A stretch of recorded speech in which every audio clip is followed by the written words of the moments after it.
Yeah, thank you, Viola, for your very interesting talk. Can you tell for a large audience why are you interested in studying bacteria on surfaces?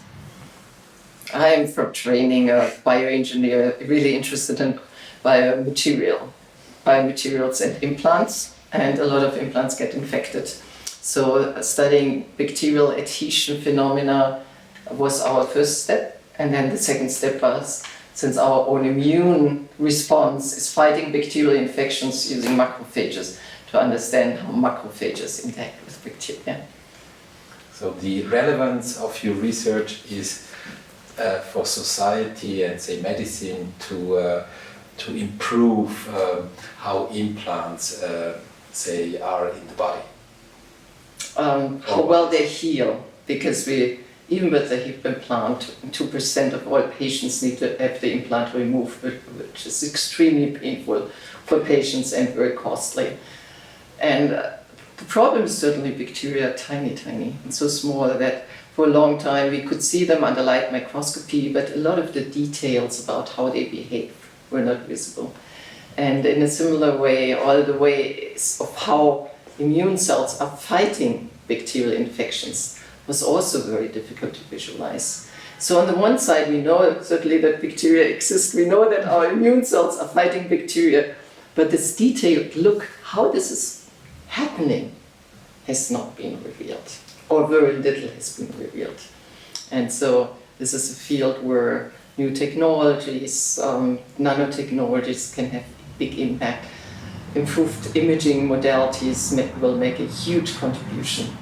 And we need to understand the physical factors as much as the pharmacological factors, the genetic factors, the environmental factors, in order to more efficiently fight bacterial infections. So the impact is huge. So it's for all kind of devices, say lens, it's for implants, everywhere where something comes to the body and where infections can occur. And it's in many ways even more general, because also if we eat infected food, we end up with a similar situation. Okay. If we have a bladder infection, then again it's our immune cells that have to fight the infection. So just gaining a deep understanding about the processes is essential for so many things.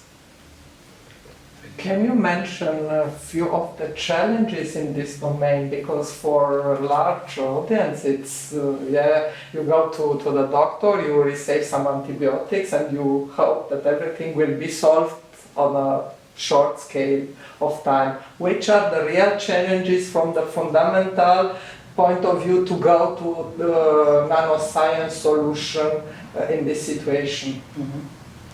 So how do we even develop drugs? We screen drugs in a cell culture system. We use a few cells against which we screen. We then always make the assumption that the mechanisms, how the drugs act, will be the same in the body. But our body does not just contain the cells, this one cell line against which we had screened. But it's such a complex system of many cells, many actors working together, orchestrating their actions. And we completely neglect them in the way of how we select our drugs. So very often there are major non-anticipated side effects, which finally also prevent so many drug candidates to get into the clinics.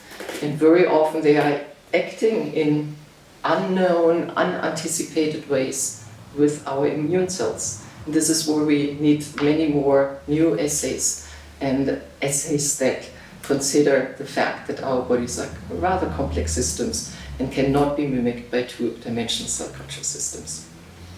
May I ask the last question?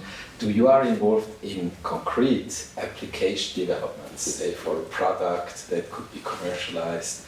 Are you collaborating maybe with a company on this, or are you thinking of a startup that could bring something to the market? We are in the moment collaborating very concretely with Simon Hirschler about heart valves and how we can fabricate heart valves that take advantage of our cells to make tissue rather than just using synthetic materials.